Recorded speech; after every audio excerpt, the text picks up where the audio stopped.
riwayat Imam Ahmad, Tirmidzi, Ibnu Majah dari Ibnu Abbas radhiyallahu anhuma bahwasanya Rasulullah SAW bersabda, "Iyyakum wal gulu, fa inna ma ahlaka man kana qablakumul gulu." Jauhilah oleh kalian sikap berlebihan, karena sungguhnya sikap berlebihan itu yang telah menghancurkan umat-umat sebelum kalian.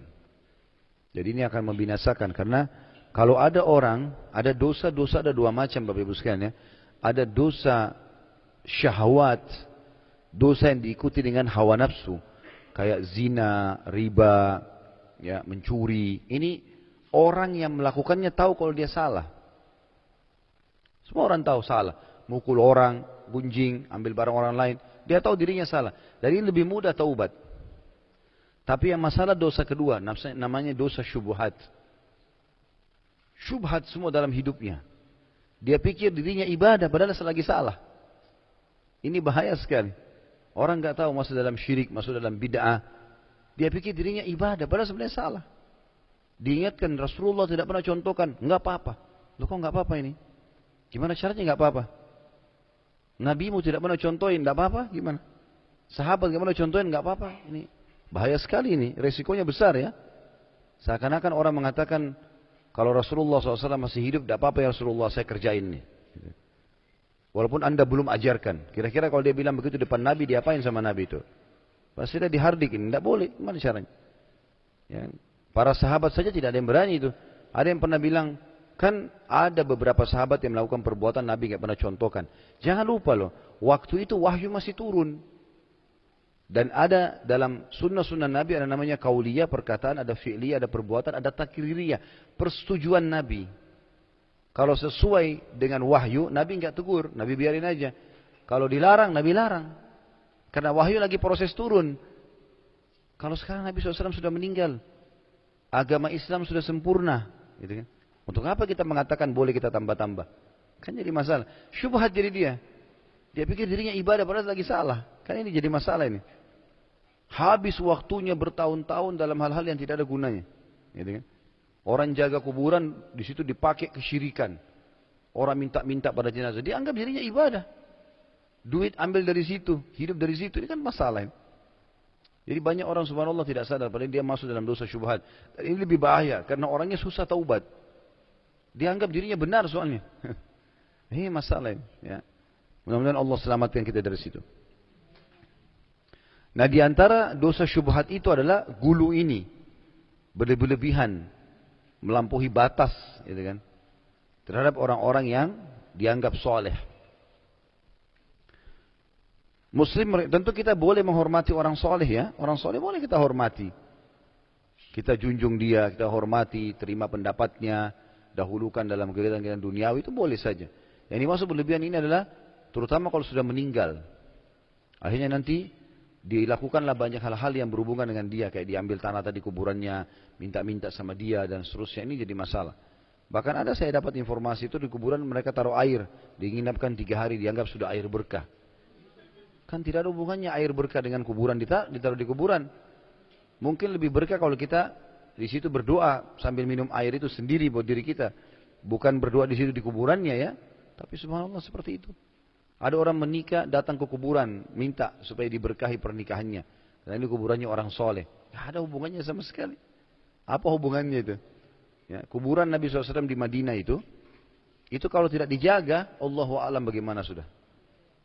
Itu dijaga saja masih banyak yang lolos. Ya. Kadang-kadang ada yang lempar kertas, kirim surat ke Nabi. Iya. Karena kalau selesai musim haji diperiksa kertasnya itu ada. Dalam bahasa Urdu, bahasa Inggris, bahasa Indonesia, ada dalam bahasa-bahasa daerah kita ada. Ya Rasulullah sembuhin penyakit saya. Ya Rasulullah mudahin jodoh saya. Mudahin rezeki saya. Kalau Rasulullah hidup ini sallallahu alaihi wasallam pasti ditegur. Nabi bilang sama sepupunya, Ibnu Abbas, kalau kau minta tolong hanya minta kepada Allah. Ya, kalau kau butuh punya hajat sampaikan hanya kepada Allah. Dulu ada satu sahabat datang ke Madinah begini, dia mengatakan, ya Rasulullah, saya sampai di sini, ya, dengan izin Allah dan izinmu.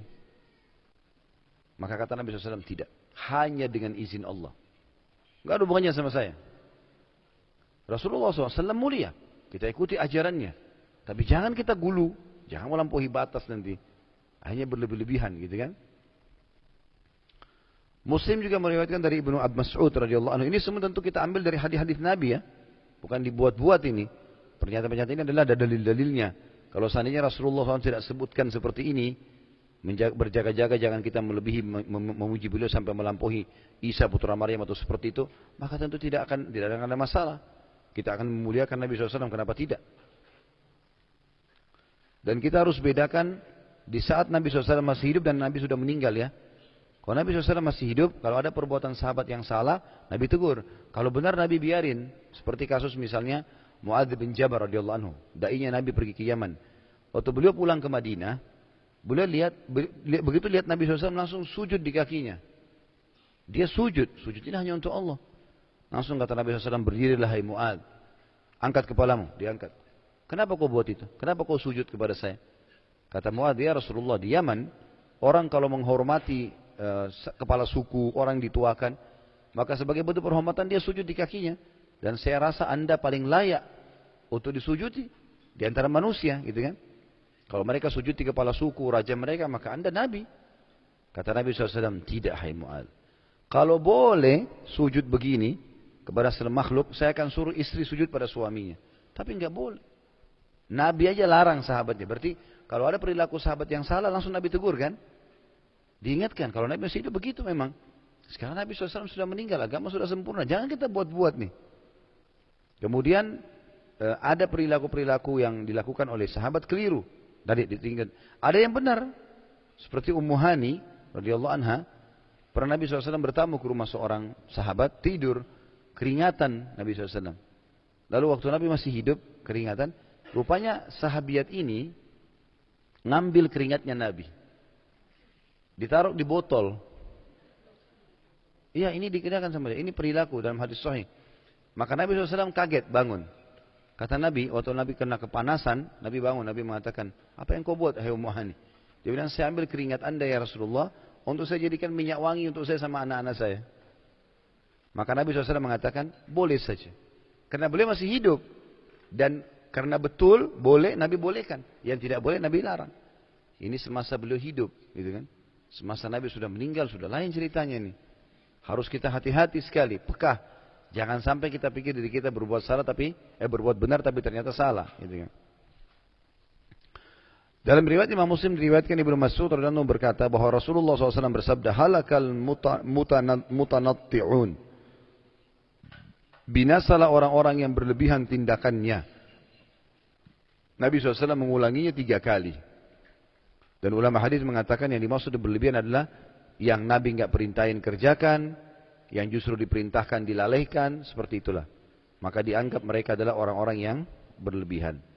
Atau berlebihan dalam melakukan ibadah, misalnya Allah subhanahu wa ta'ala, untuk ibadah kepada Allah, tapi dia mau buat semau dia sendiri. Tidak mau ikuti panduan wahyu. Ada orang begitu ya. Ada beberapa orang-orang yang menisbatkan dirinya pada sufi ya. Orang-orang sufi begitu. Mereka yang beribadah kepada Allah tidak butuh wahyu. Ada sendiri kabar gaib yang datang. Tinggal sholat di rumahnya, nanti datang sendiri berita gaibnya. Jadi tidak butuh seperti wahyu. Syariat ini hanya untuk orang awam. Kita punya hubungan langsung kepada Allah. Lalu mereka menarik statement atau pernyataan Allah SWT, ya, ayat Allah tentang Nabi Khidir alaihissalam yang dikatakan yang dikatakan min ladunna ilma. Kami berikan ilmu dari sisi kami. Maka mereka mengatakan berarti ada ilmu namanya min ladun. Dari sisi Allah langsung datang, gitu loh.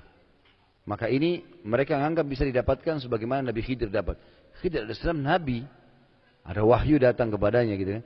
Yang Nabi Musa sendiri tidak tahu waktu itu.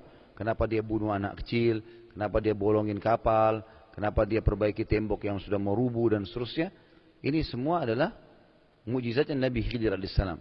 Tidak boleh kita mematok kalau itu bisa ditarik di zaman kita sekarang. Allahu a'lam. Baik, kita